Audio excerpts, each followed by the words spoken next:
Welcome to The Wedding Journey. I'm Caitlin. And I'm Mitchell. And today we're talking about how we almost quit. Yep, we didn't make it. We made it. We made it. Well, we're still working on making it. but we almost didn't make it. We almost didn't make it. And also, I feel like we're gonna talk a lot about how we almost didn't make it or moments where we almost threw in the towel. But I really quickly feel like it's important to talk about like that we almost didn't start. Yeah. It's something that I think a lot of people struggle with when they're like, they just get their camera in their hands and they know they love taking pictures and they have a passion behind it. They want to capture that stuff for people, but they don't know how to start. And the intimidation of all of that, like early figuring it out. Because it's so easy to just discount yourself. Be like, well, I'm not good enough. I just got a camera. And especially if you, this is kind of my own personal opinion, but especially if you have been like working a regular job your whole life and one maybe you were qualified to get. Yeah. Okay, so there's those jobs where you're qualified to get them, and then there's jobs where you have to fake it until you make it. Yeah. And photography is one of those jobs. Yeah. Where, like, half the people, like, I would say a majority of the people we talk to are not people who went to school for this. Mm-hmm. They are just people who liked doing it. They're artistic people, and they just started. Yep. And they were bad. Yep. And they got better. And they started to figure stuff out. And so it's a really hard thing to get out of your mind where you're just like used to working a job that you were qualified for and that made sense to you, and to start something new that doesn't make sense to you. Yep. Because you're gonna feel like a fraud. Yep. And the secret is everyone is a fraud. Yep.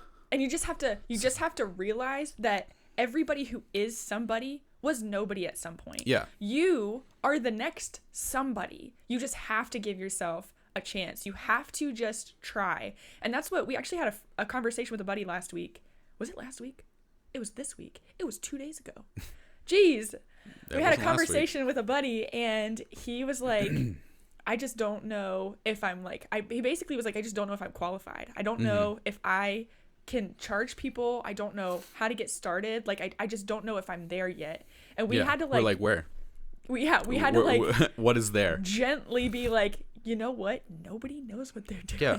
Especially if you get started and like, let's say you want to take pictures of people, like everyone, like if you aren't sure, you can offer stuff for either super cheap or free. Yep. And then the pressure is less because if they don't like them and they're not good, you're like, well, you didn't pay for them. Yeah. And so you can kind of get experience under your belt and kind of gauge where you're at. Yeah. And then move on from there. But like lots of people are looking for really great deals on photos. They are. And they for free, they're going to take a chance on you. Yep. And so it's low you pressure just have on to you. start, yeah. And all you have to do is be willing to learn. Like there are so many things that you're not going to know until you put yourself out there. Like I didn't know editing like wise what I wanted to do. Mm-hmm. I did it like same with video. We didn't know editing wise what we wanted things to look like. And I didn't know like how to manage clients. I didn't know how to like email them like well. Like I just like struggled with so many things at the beginning. Like putting myself out there on social media, I didn't know how to post. Like I just didn't know so many things, and there were so many moments where I almost let that stop me. Like, but the fact that this was like our only shot. Yeah. Like it was COVID, nobody else was accepting jobs at the time. Yep. Like Caitlin and Mitch was the only place hiring. This is the only chance to make money was to do something for ourselves, and I think we got kind of lucky in that sense. Whereas we were regular people with regular jobs too, and if we hadn't lost our jobs, we probably would still be working them. We absolutely would. Yeah. And so I'd love to be able to give someone who has a stable job advice on how to make the shift, but unless for us it was either this or we're not making any money for like 2 years. So we had the push, the desperation to actually launch and start our business. Yeah. But if you're comfortable, it's going to be a lot harder. Yeah. And we've seen friends do it. Yeah. Like I've seen people do it. And it's just, I think a long period of typically part-time. Typically, yeah. Some people do it in like 6 months. Some people take a couple years. It just kind of depends on your drive and how much extra time you want to give it. But we've definitely seen people make it work, and it has been revolutionary for their life because then you get to be the boss of your own schedule. You don't have to ask for time off anymore. You can overwork yourself. You can also overwork yourself. Yeah. But it directly affects just you, and it's for you too. Like, I don't know. I could go off on a tangent. But we had so many things at the beginning that were terrifying and so difficult to get started. Well, because this whole world was foreign to us. Yeah. So we had no concept of what it looked like to make it, if it was even possible. Our families were all like, oh, well, we'll see, because they had never seen anyone do it either. And I remember every conversation with any of your family at the time, like when we were starting, at the beginning, they were like, oh, what are you doing? And we're like, we're just taking pictures. And they'd always start the conversation with, oh, your pictures looked really nice. I saw them on Facebook. Like, and that was about it. And then now, like, every time we talk to people, they're like, you're so busy. Like, this is crazy. Like, I'm so proud of you. Like, every conversation now has shifted from like, oh, this is nice. Like, what a nice idea to like, have fun. I can't believe you guys are doing this. Yeah. It's like, it's been 4 years. Like, believe it. Like, Yep. But, yeah, so I think all that to say, if you're a person who is thinking about getting started and you're just not quite sure how to start, you're never going to be, if you're going to wait for the perfect time to start. This is like what people say about having kids. If you're going to wait for the perfect time to start, guess what? You're never going to start. That kind of beckons back to something I heard a little while ago that I think about every day since I heard it. And it's, if you have an idea, you have to find out if it's going to work as soon as possible. So if you have an idea, try it. And don't wait months and months and months and years down the road and think, well, imagine where I could be if I had just tried it. And then you try it and then you realize it didn't work. And then this thing you thought was going to be amazing for you isn't anything. And so you have to, if you have an idea, you owe it to yourself to try it immediately, because if it works, then you're going to be that much further ahead. And if it doesn't, then you can move on. We think about it like all the time that we got fortunate enough to start the business and then within a year be forced to make the business work because it took about a year. Well, like we started it in April 2020 and it wasn't until February 2021. Yeah. That it started to it wasn't really until May that we really started working. Well, but you weren't working. I was booking. Oh, that's true. We were booking, but we hadn't started shooting. Yeah, in February I was like having consultations every single day to try to make That's true. the year book out. But I was going somewhere with that. Have we really? We bought our house that soon after we started our business. 2021. It was like right before the first year of like solid work for us.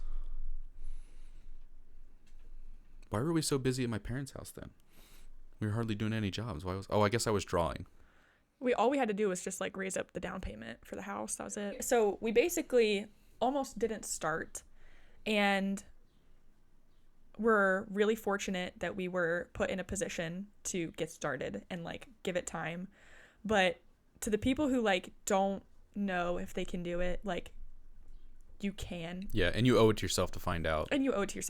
So because that's going to kill you later if you wonder 10 years down the road, what if I had tried? Well, you didn't. Yeah. So you owe it to yourself to try.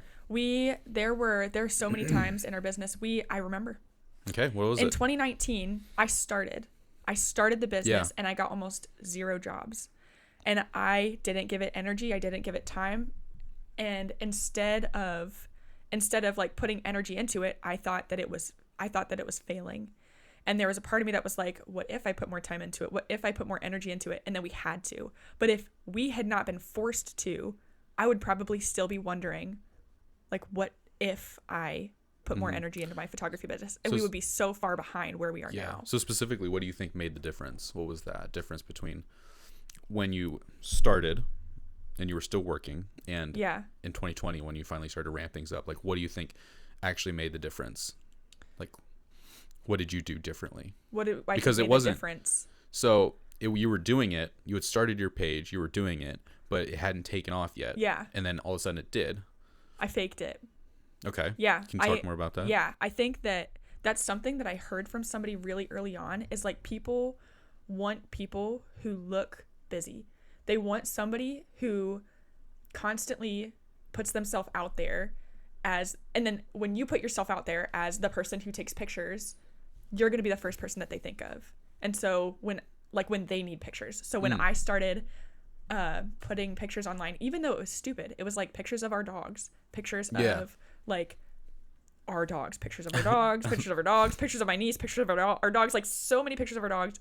And then I was like doing like a Mother's Day special that nobody actually bought, and I remember that dog session that nobody bought. But I was like putting stuff out there, even though it wasn't getting anything, and I felt like I was failing at the time. That made me look busy. Yeah. And then I did a giveaway where I got 2 family sessions under my belt for free, and I had a lot of people from that start booking me, like friends of the free sessions or people who realized that they wanted a session when they didn't get given the free session, and my sessions were so cheap at the time that I just had a lot of people from that bought because I had been putting myself out there. And that's when I started to see like the following grow and the bookings grow, was from just putting myself out there. Even though nobody was buying from me, I don't think many people could tell. Like, I think that it looked like I was busy. And so when people did need pictures, I was the person who came to mind. Or I put myself out there on Facebook a lot in the groups that were local to the community, like local Facebook groups. Like when somebody would ask for a photographer, I sent you a message, and I sent them a message with my pricing, and then that would lead people to me. So it's just like staying active and even just pretending that you're busy. Yeah. Is huge for getting noticed. And to anybody out there who saw me in that first year and thought I was busy. Gotcha. Yeah. It's not that from like 2020. If you booked me in 2020 and you thought I was busy, I wasn't until October. Well, because so I had the drawing page, and when I would finish for a good year and a half, when I would finish a drawing, I would post it. Yeah. And then every time I posted, I got a couple more inquiries. And then when I stopped posting, because I was starting to ramp down, because I really liked doing it, but at the pace I was doing drawings and how much I was charging for them, it's not something we could have built like a steady stream of livable income on. Yeah. So I had to start ramping down. But so I stopped posting. And when I stopped posting, I started to get less and less inquiries as time went on. I still get a couple every now and then. Yeah. Mostly from people who I've done drawings from before. But as I became less busy and my last post became older and older and older, people stopped seeing me as like a valid option to get a portrait done from. Yep, that's so true. And I think that too, another thing, this is like on a different note, but another thing that made me, that I was able to take away from just like posting all the time and like coming up with mini days and stuff, is I was like able to see what people wanted.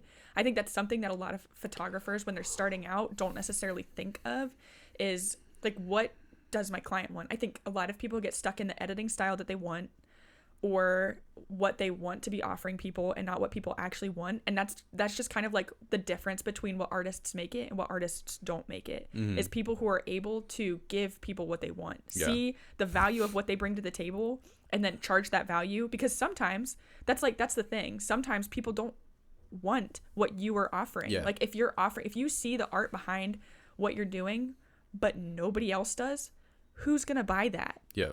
That's just like, that's the curse of the artist. If you have to be able to offer something that people want in order to be successful doing the job. I feel like that's a common misconception with artists, is everyone who is making money is making something that someone wants to buy. Yeah. Even if you're an artist who's making art for yourself and you're making a ton of money doing it, congratulations, you got lucky, and what you want to make is what people want to buy. Yep.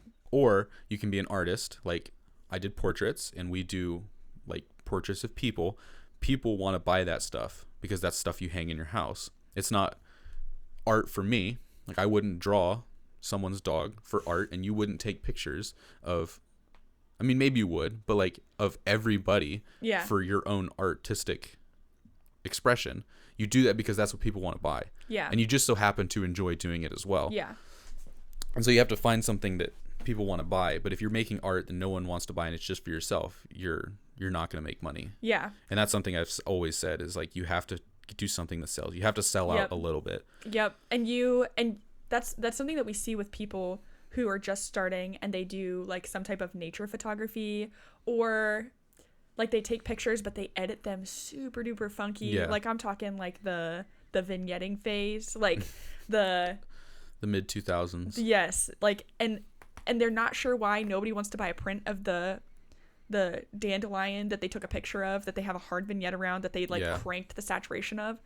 Nobody wants that. No. I could go take a picture of a dandelion and I'm going to be able to edit it on my phone in a way that I find more pleasing than what you did. Like that's the thing. I think you have to remember as you're starting too, something that I think we're lucky enough to figure out and be able to like capitalize on is that what we're making needs to be desirable by other people. Otherwise we're not going to make money. Yeah. So, and this is something interesting about that as well, is art, especially now, lives forever.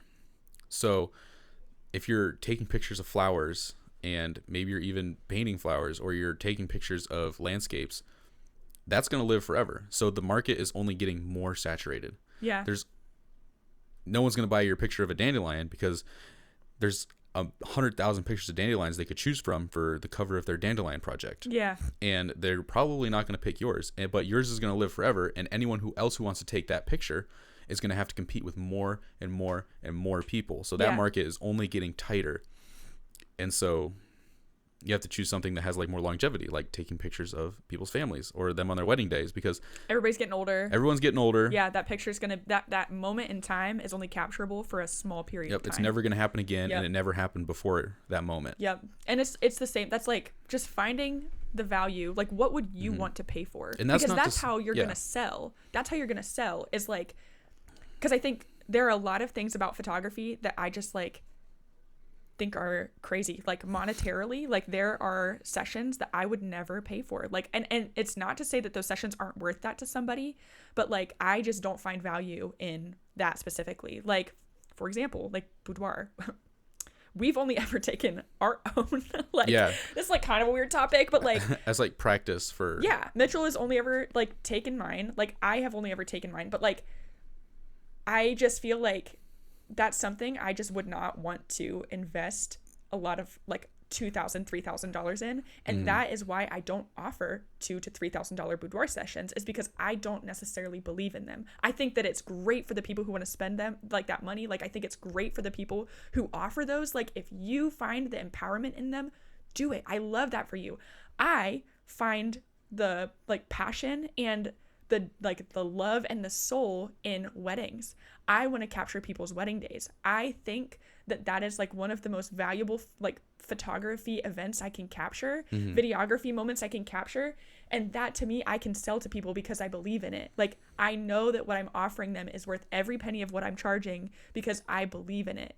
And I think that that's something, as you grow, that you start to develop, you start to understand what it is that you're offering people, and you get to start to stand behind more of what you're able to offer them, and then that validates your pricing. I think that's something that a lot of people struggle with when they get started, is their pricing. They're like, I don't know how much to charge. I don't know if what I'm charging is of value. Well, you should be able to look at what you're offering people and know that it has value. You should want that for yourself. And if you don't want that for yourself, maybe investigate a different way to do it. Maybe look at a different line of photography. Like, you should be able to 110% believe in what you're offering people.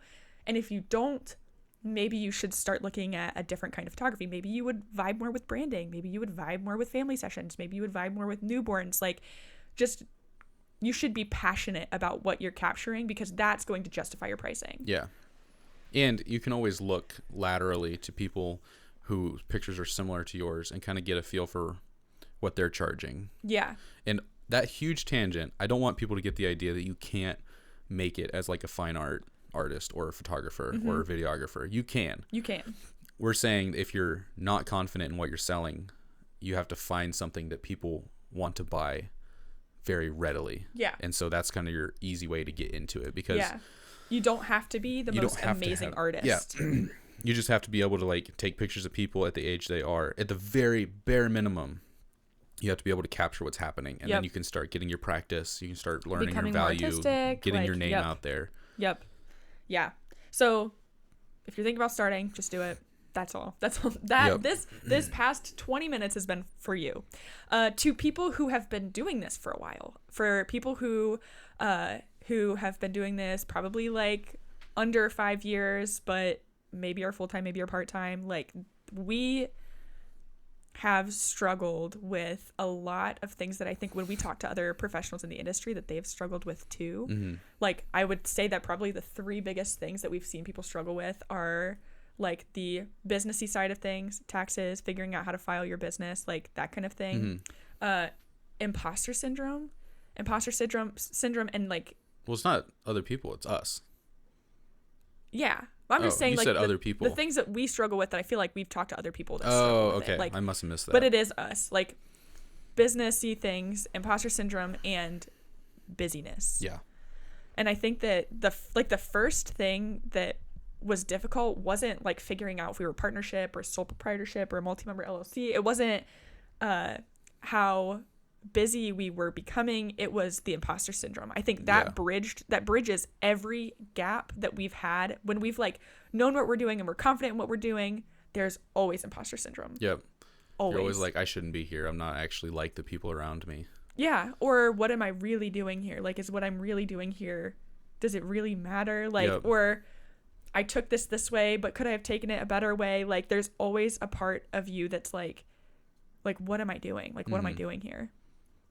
Do you have any imposter syndrome moments? Most of the time when I'm like editing videos, or like especially at the beginning of the year when I'm like still trying to like figure out how I want to do things this year, and I'm just like editing, and I almost like, for lack of a better term, almost forget what I was doing the past year, and I'm like, I shouldn't be the one editing the video, and then I get it edited, and I'm like, okay, that's what we're doing. That's right.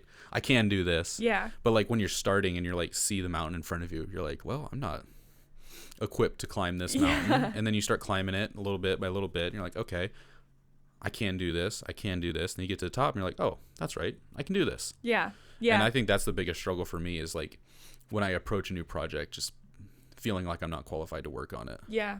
Yeah. And Mitchell is like one of the more humble people I've met, where he like will constantly I'm easily the most humble person ever. He's like, he'll easily undersell himself is what will happen. You just like have a hard time remembering that you've gotten yourself to this position and that you are qualified. And I think that's the case with a lot of people. You just like forget what you've done to get here and that you do know your stuff. Like, I think for me, the imposter syndrome starts to creep in when I am looking at a venue that I just shot at, like on social media, and they share a post from another photographer, and like maybe I can't break down exactly how that photographer took that picture, or maybe I'm like, wow, the wedding I just had there, like I don't think I got anything that looked that pretty. Like weddings are so different. Yeah. And if a venue's sharing a post, there's probably something about that picture that makes that wedding a little bit unique. And sometimes, a lot of times, the weddings that we're shooting at, I just feel like there are some higher dollar things happening, lots of florals, or a planning team that was able to make something happen that wouldn't have otherwise happened. Like, I think we do a good job, but when I start to second guess myself, it's like in moments when I see like a venue or a planner or somebody share a picture that I just like question whether or not I could have gotten, you know? Mm-hmm.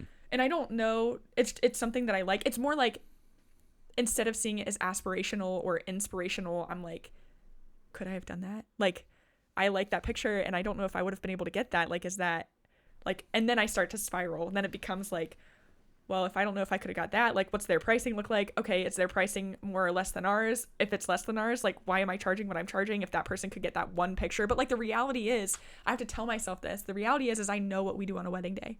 Mm-hmm. I know how complex our indoor lighting, flash setups get.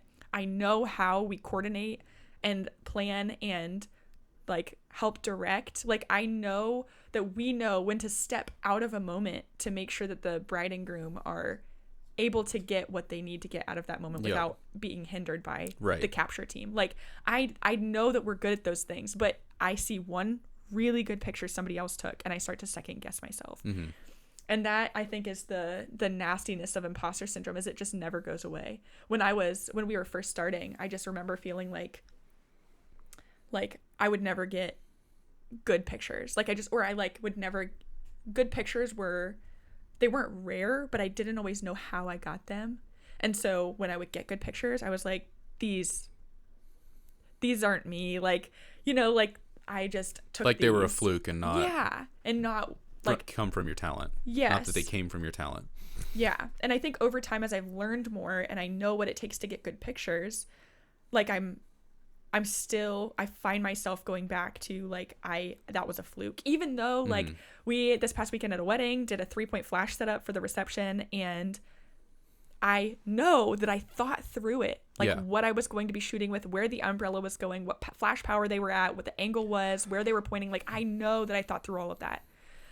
When I see the pictures, I'm like, are you kidding me? Like, I must have got lucky. Like, even though I know, yes, imposter syndrome's insane. Yep. It's insane. And it's really great to have you to talk to, because I feel like you help keep me in check.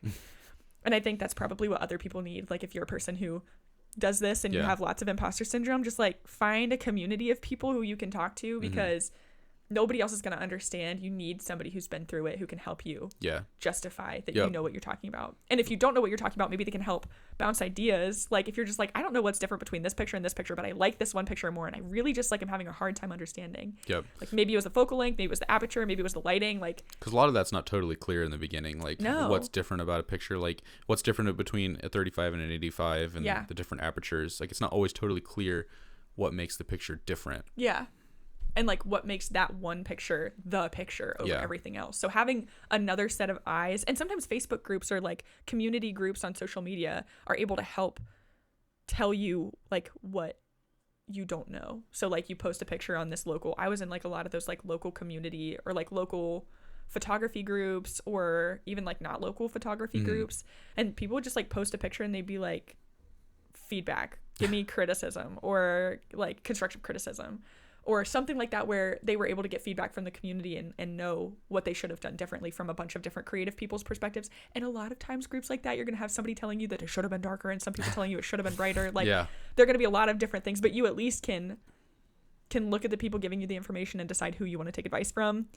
But yeah, imposter syndrome is crazy. And I feel like we've had to work through that a lot. That's been something that has almost made us quit.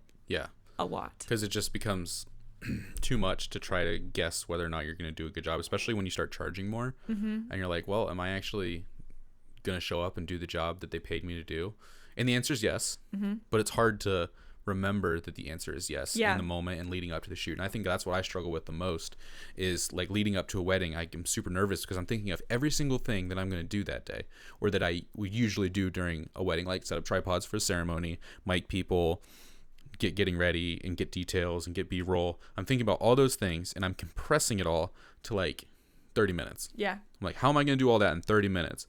And I never can get it through my head that I have 8 hours to do it all, and I will have time. I do this for a living. I know how to do it. I will do it. But leading up to the wedding, I'm thinking about everything, and I'm like, I don't have enough time. You're spiraling. I don't have enough time. And that's really hard to get through. And that's kind of, once I get there and I start shooting, everything's fine. But that car ride to the wedding is always the worst. That car ride to the wedding is either silent or Caitlin one-sided conversationing.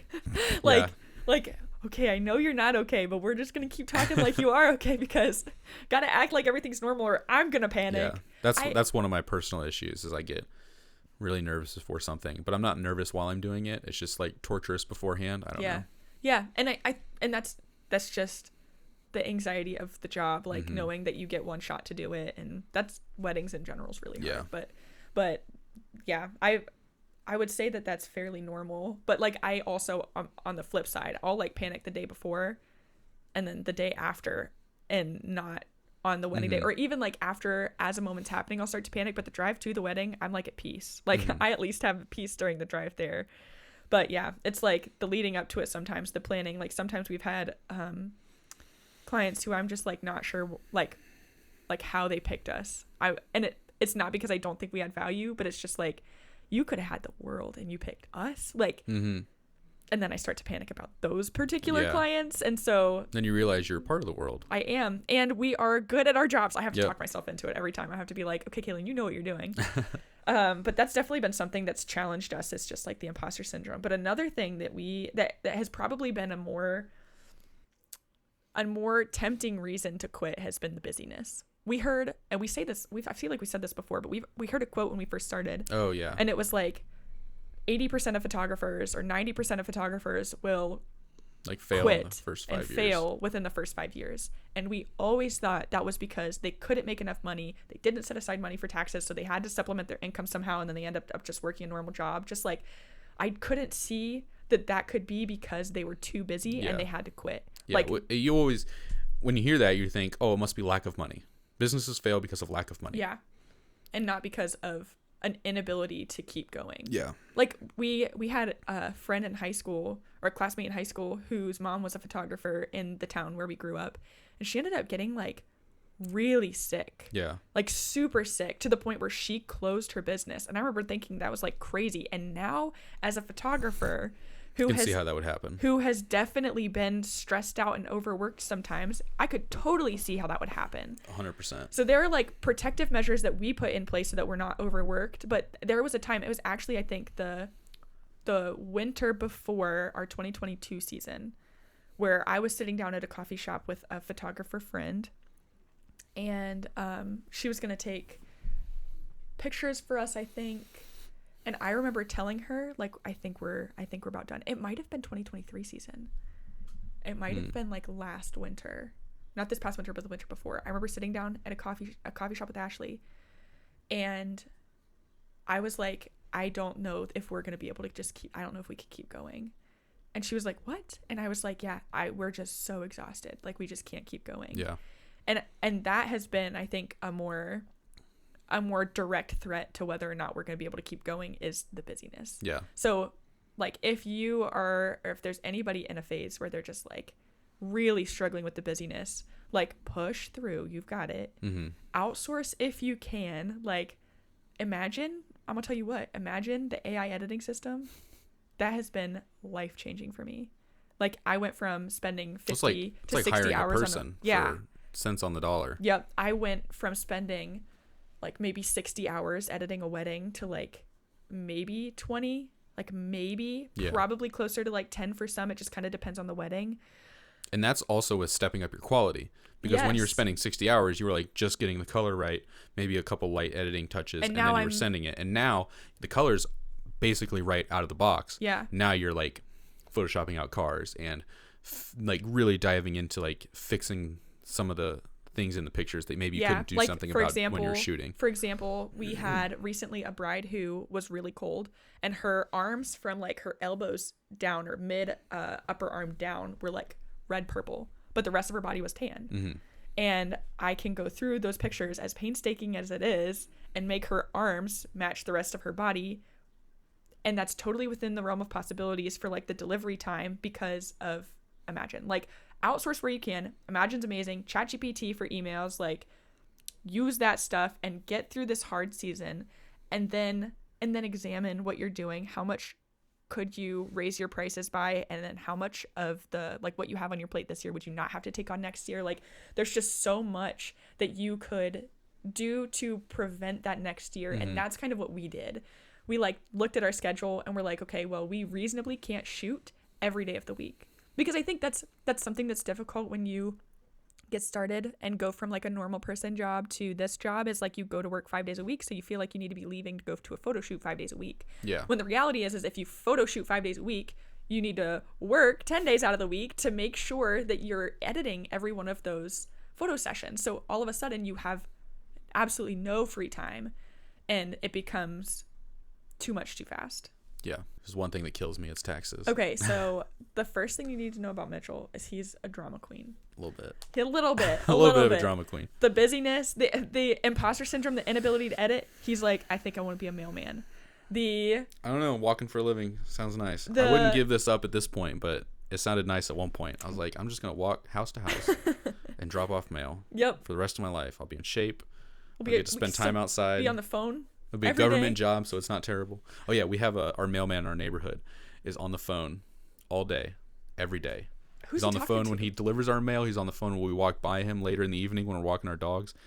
I almost think he's like learning Spanish on Duolingo or something, because who is he on the phone with for 8 hours a day, every day? That would be you and me, though. He's like Mr. Businessman. He's leading the stock exchange up there. He's making he's day trading on the phone. Yeah.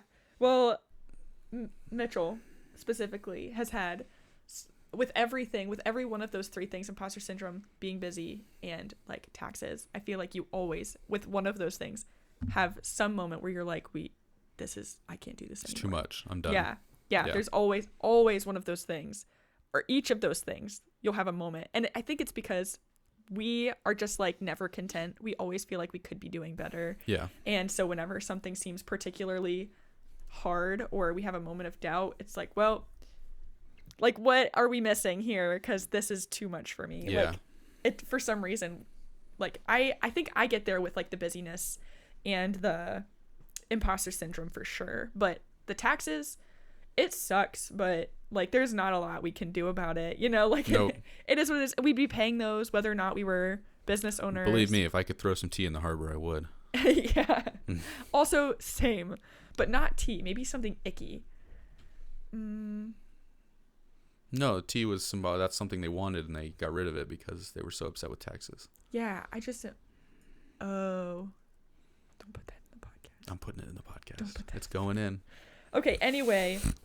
So there have been times where we've had like busy season that's made it so that we've been like ready to quit. I think the first year it was all right. The second year it was all right. So 2020 we were fine. 2021 we were really busy, but we were ultimately like thankful we had work. Yeah. I think that year, like outside of taxes, like, or including the money that we were going to spend on taxes, we made like $35,000. That's combined, you and me.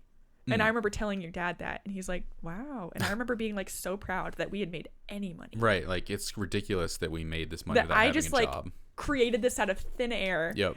And your dad was like, wow. Like, probably So like, that's not, so you're good. going to be living upstairs for a while is what I'm hearing. For a while. You're going to be here for a long time. And then, and I think after that year, the next year when we started to make like adult money and we started to work more and expect more of ourselves, and so we were just like constantly busy. We were living in our house.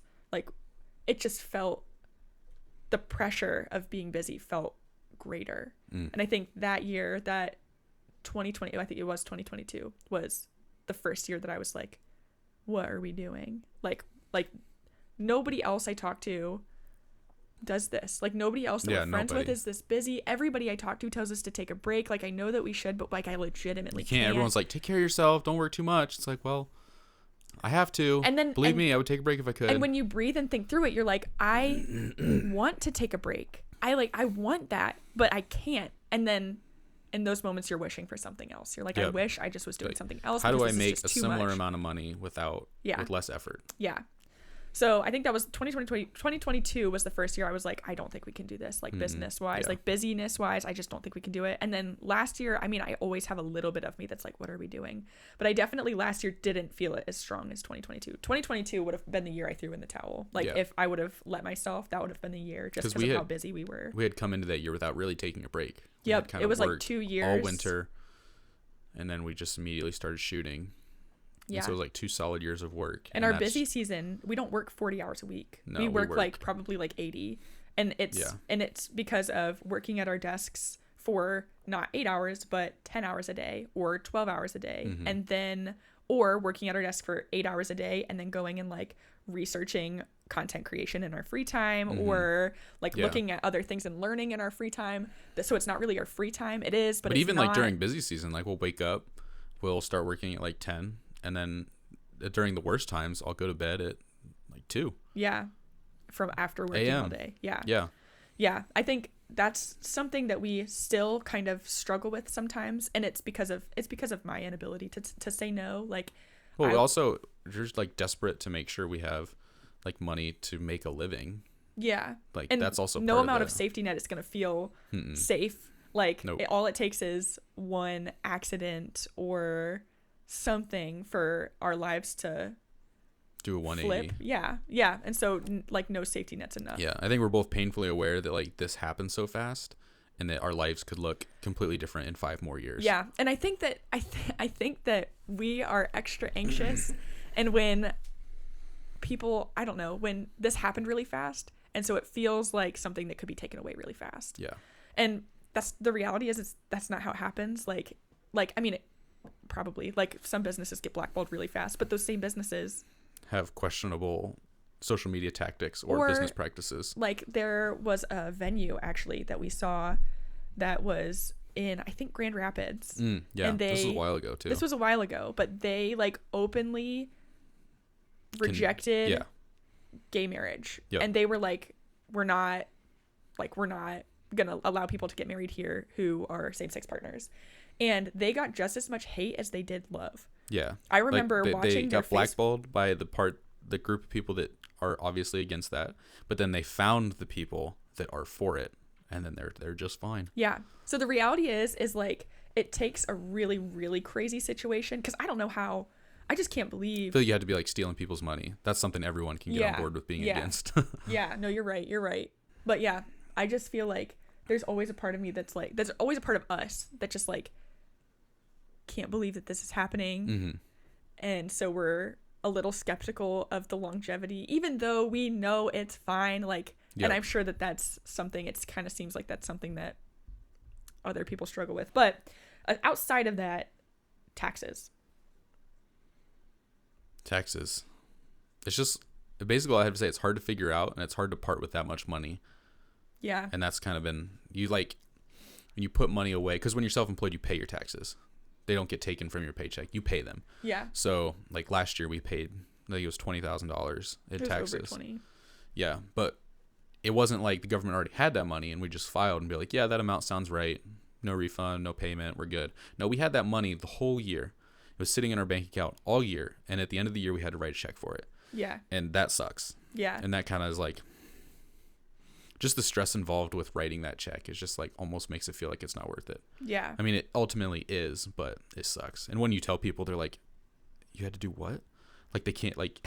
But that's the same amount of money that was pulled from your paycheck throughout the year. Guess what? If you made as much as me, you paid as much as me. You just didn't see it. Yeah. Yeah. It was never yours. Yep. And that's been something that has constantly been a struggle. Actually, the first year that we did this, we found out that we should have been paying sales tax on something. And then we got 6 letters. No, so we were paying sales tax, but I filed it wrong. So I didn't realize you had to have special permission to file every 6 months. I see. So I filed for every 6 months, and then they counted that as a no file. And so like a year later, they sent us, I think it was like a $5,000 bill for every month we hadn't paid. No, it was $20,000. It was $20,000. Yeah, they basically sent us the Walmart sales tax bill. Yeah, I remember. Even though we pay like almost nothing in sales tax because our taxable sales are small, really low. Yeah. But I remember we got mail, like 6 things from the Department of Taxation, and I was like, holy crap. Well, we were on our way to go to like the post office, and so I was like, just bring the letters, I'll drive. And so I'm driving and you're in the passenger seat about ready to freaking vomit. And you're like reading, you're like, oh my gosh, Caitlin, like letter after letter says 20,000, 21,000, 25,000, 18,000. Like you're like reading like, these where numbers. Are they getting these estimates? Yeah. You're like reading these sales tax estimates, and that's per month. That's not like you now owe 25, you now owe 26. It was like for the month of October, you owe 26,000. For the month of November, you owe 18,000. Like, I don't know how they got those numbers and how it's legal for them to send us this act of terrorism. We were like so stressed out. Yeah. And we were like, I don't know what, based on, because where did those papers go? Like the papers where I filed, like they went there. Did they just get thrown in the trash? Right. So we reached out to our accountant, and we were like, what the heck? And he was like, yeah, if you guys didn't make that amount of money, you don't need to stress out because they can't take that amount of money from you. Yeah. And we were like, okay, that makes sense. But like getting those letters was a moment where we were like, we knew we were missing something. We're too dumb to be doing this. Like, what in the world? And I feel like have been moments like that throughout this entire journey where we've been like, yep, that makes sense that we missed that. Of course. Like, and of course, this is not something we should be doing. Like, of course. But the reality is nothing's ever as bad as it seems. As long as you pay your taxes. Yeah, as long as you're not actively trying to avoid paying taxes. Yeah, it's always fine. And you just kind of have to prepare for them. That's like something I heard one time. They said you're going to have to pay for your business degree one way or the other, whether you go to school or you pay in fines. Because you're mistakes. figuring it out later. Yeah. And we chose the second one. And I don't think it's not been too bad. No, we definitely didn't pay for an entire business degree in fines. Not from the school we went to. Maybe just like one class. Maybe just like a single one class. credit hour. 1 credit hour of business degree. Yeah. Yeah. I think there have been a lot of moments specifically where we've been like, not sure if it will work. But the whole point, I guess, of what we're talking about today is that like you just have to give yourself a chance. Yeah. And you have to understand that you're not going to know everything, and you're going to learn it over the course of time. The reason that taxes seem less scary now is because we have done them for 4 years now. Mm-hmm. The reason that we're still here, busy season is less scary now is because we have been through it multiple times before. It's still scary. Yeah. Like everything about everything is still scary. Like 100%. And that's something that you'd get though with everything. With every job that you're ever going to have, there are going to be parts of it that are scary unless you really, really hate what you're doing and you don't care if you leave. Like anything that you care about is going to be a little scary. The super cool thing about this though is that we get to decide how much we're taking on and what we're doing with it. Like that I think is the cool part. So if anybody out there is super, super stressed about starting or continuing, like you can do this. Like that's the biggest thing, I think. Yep.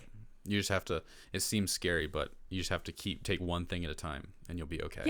Yeah, one thing at a time, and you'll figure it out, and it will be okay. And just like find a community. Like if it's us, that's cool. If it's somebody closer to you, that's also cool. If it's like your sibling that does this, or your spouse, or just like somebody else that you've met doing the job, like find people who you can grow a community around, because those people are the ones who are going to help you feel through the really hard things as they come. Because otherwise you're doing this on your own. And I think if I was doing this on my own, I would have definitely quit by now. I don't think I would do it on my own. I could not do this. Definitely not. And so mad respect for people who do it by themselves, because I cannot imagine. Okay, so if you want a real life example of how we have accidentally just stressed ourselves out this whole time, stick around. So it was in 2021.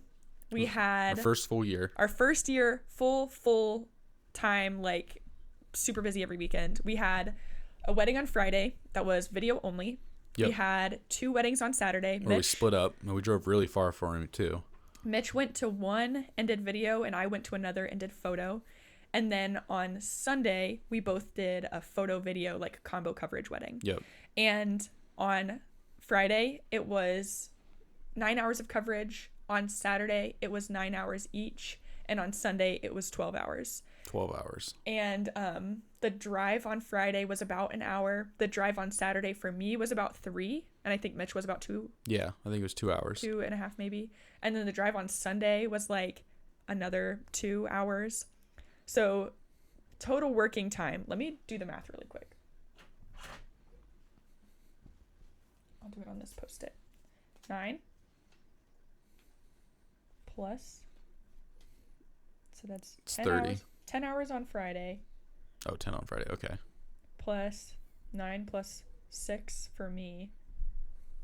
15 on Saturday plus 12 plus 2 is 14. Oh, but the drive back.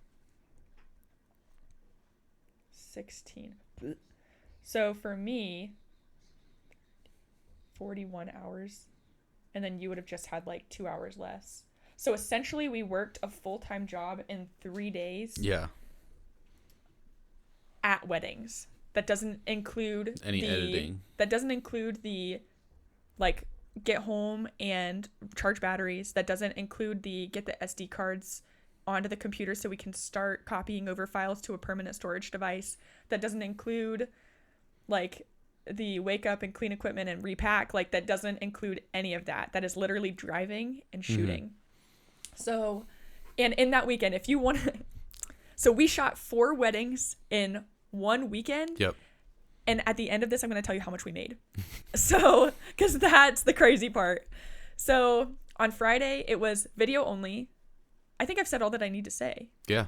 I mean, the general gist of that weekend was that it was like super exhausting. It was so hard. That third wedding, we were like hitting walls. We were like, oh. I like almost cried so for no reason. Like yeah. I wasn't even upset with anything. I just almost cried. But like it just was so draining. I remember the second day specifically, like I was shooting by myself, and usually in situations where I'm shooting and I'm tired and I just need some help, like you're there. Yeah. That's been like that was the out. last wedding I did by myself. I have not shot a wedding by myself since then. And thank God too, because I couldn't do it. I don't know how people do that. Single shooters. There's a part of me that's like, go you, and another part of me that's like, why wouldn't you just have someone? Like, just have a person get someone with there you. with you. Because there were definitely things that would have been nice to just pass off to another person. Like, mom of the bride was like bringing me all of these reception concerns while I was helping, like doing bridal portraits. And I don't know why I was the go-to person. But she was bringing to me all of these reception concerns while I was doing bride and groom portraits that I had like 2 seconds for, because the timing of that wedding was really difficult. Yeah, was it tight? It was so tight. And then having a person to pass that off to would have been nice. But I was driving home from that wedding and I was just exhausted. And then we had that wedding on Sunday, which we had an assistant shooter for. So we had a third person we had there. A 3-person team. But it just didn't take away from how exhausted we were. I feel like I wasn't able to think clearly. And it's not like we weren't trying. And it's not like I'm upset with the coverage, but there are definitely, like, looking back, and I don't know if it's because of how young I was in the business, how green, if you will, Yeah. or the tiredness, but I just look back and I'm like haunted by some of the decisions I made. Like, they never were upset with anything, but like I would just do things differently, position the family differently for family formals. Yeah. We had that wedding, we had 45 family formals to do in like 45 minutes. It was insane. And it wasn't like mom, dad, bridegroom, mom, dad, sister, bridegroom. It was like all the aunts, uncles, and cousins, So many grandparents. People. It was insane. But to sum all of this up, that weekend, let me do the math.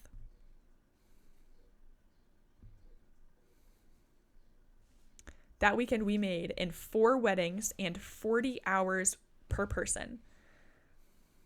We made, not including taxes, $2,300. So split that up between 2, not including the other 40 hours of work that we did that week in order to make it to the weekend. Yep. That was one situation where it was like, that definitely wasn't worth it for us. No. Like, you might think like $1,200 in a week is like not bad, but like we already had worked our 40 hours that week, and then we worked an additional overtime 40 hours in weddings, and it's not something I would recommend to people, because that definitely was a moment where we were like, what in the world are we doing? Yeah, like what the heck? Yeah. And I know people sometimes will do triple headers, or like we still do double headers sometimes, and I don't think that there's an issue with double headers, at least if you can like prepare for them. Yeah.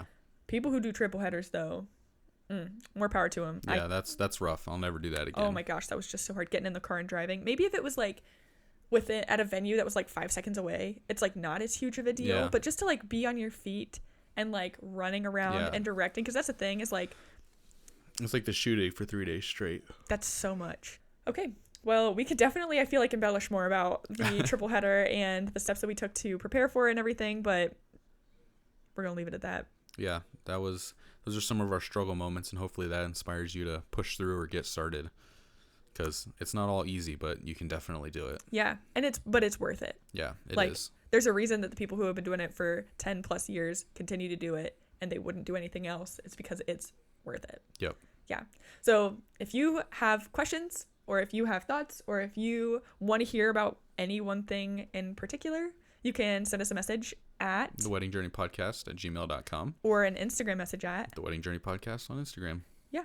The Wedding Journey. It's just The Wedding Journey Podcast. But it's on Instagram. But thanks for hanging out with us, and we'll see you next time. Yep. See you next time. Bye. Bye, guys.